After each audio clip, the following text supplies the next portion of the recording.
Hello everyone, welcome to जेनित IAS. न्यायपालिका topic से रिलेटेड आइए क्वेश्चंस को डिस्कस करते हैं। फर्स्ट क्वेश्चन है, सुप्रीम कोर्ट का न्यायाधीश नियुक्त होने के लिए न्यूनतम आयु कितनी है? तो देखिए, सुप्रीम कोर्ट के लिए न्यूनतम आयु सीमा निश्चित नहीं की गई है।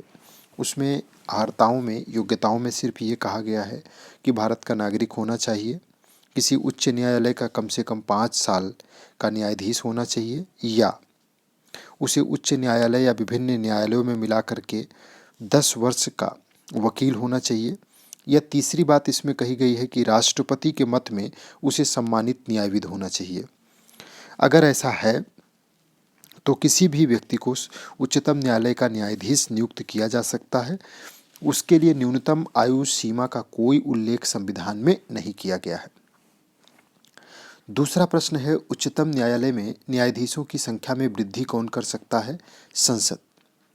और ये आर्टिकल 124(1) के द्वारा संख्या में वृद्धि की जाती है।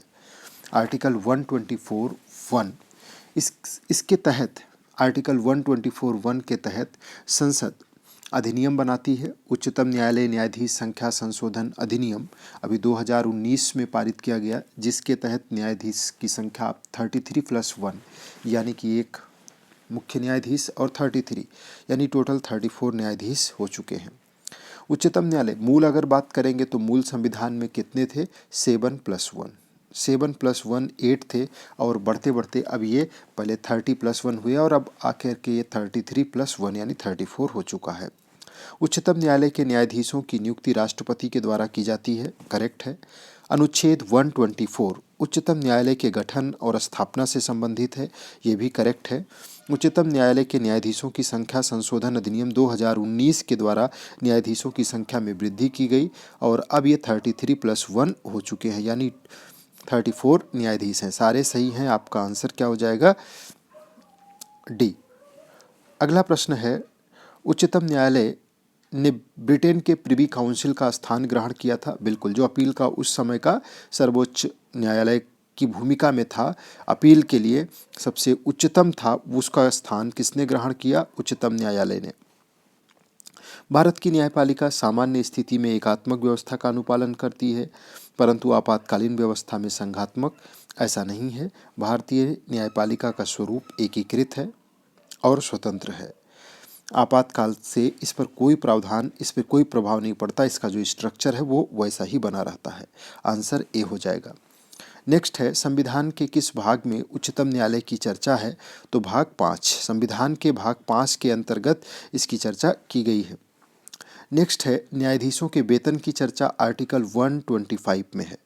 संविधान का आर्टिकल 125 वेतन और भत्तों की चर्चा करता है। संचित निधि पर न्यायाधीशों के जो वेतन हैं वो संचित निधि पर भारित होंगे, उनमें किसी भी तरीके की कटौती नहीं की जा सकती है, और ना ही सदन में उस पर कोई चर्चा होगी। सर्वोच्च न्यायालय का न्यायाधीश 65 वर्ष तक अपने पद पर बना रहता है, बिल्कुल सही है। और उच्च न्यायालय का जो न्यायाधीश है वो 62 वर्ष तक अपने पद पर बना रह सकता है। दोनों सही है, करेक्ट है। आंसर हो जाएगा बी। न्यायाधीशों को पद से हटाने हेतु अधिकृत है तो राष्ट्रपति। राष्ट्रपति जो है वो न्यायाधीशों को उनके पद से हटाने के लिए अधिकृत है, जिसमें संविधान में कहा गया है कि राष्ट्रपति के आदेश द्वारा उच्चतम न्यायालय के न्यायाधीश को उसके पद से हटाया जा सकता है। राष्ट्रपति ऐसा तभी कर सकता है जब इस प्रकार हटाए जाने हेतु संसद द्वारा उसी सत्र में ऐसा कोई संबोधन किया गया हो, विशेष बहुमत से संसद प्रस्ताव पारित किए हुए हो। भारतीय न्यायालय की एकीकृत व्यवस्था ग्रहण की गई है भारत शासन अधिनियम 1935 के द्वारा। भारत शासन अधिनियम 1935 के द्वारा जो भारतीय न्यायालय की एकीकृत व्यवस्था है ये ग्रहण की गई है। नेक्स्ट है, अमेरिकी न्यायालय एकीकृत नहीं है, बिल्कुल, क्योंकि वहाँ का जो संघीय व्यवस्था है उसमें सर्वोच्च न्यायालय कार्य करता है, और राज्य की जो व्यवस्था है यानी केंद्र के कानून के अकॉर्डिंग सर्वोच्च न्यायालय और राज्यों के कानून के अकॉर्डिंग राज्य का न्यायालय कार्य करता है, यानी हाई कोर्ट्स काम करते हैं। भारत में न्यायपालिका का स्वरूप एकीकृत है, तो वहाँ का एकीकृत व्यवस्था अमेरिका में नहीं है। भारतीय न्यायपालिका संसद के प्रति उत्तरदायी नहीं है। भारतीय न्यायपालिका एकीकृत और स्वतंत्र है। आंसर आपका हो जाएगा 1 और 2। तो ये न्यायपालिका से रिलेटेड कुछ बेसिक क्वेश्चंस थे जिसकी चर्चा हम लोगों ने किया। इससे रिलेटेड यानी न्यायपालिका सीरीज पे अभी हम लोग ढेर सारे क्वेश्चंस को डिस्कस करेंगे।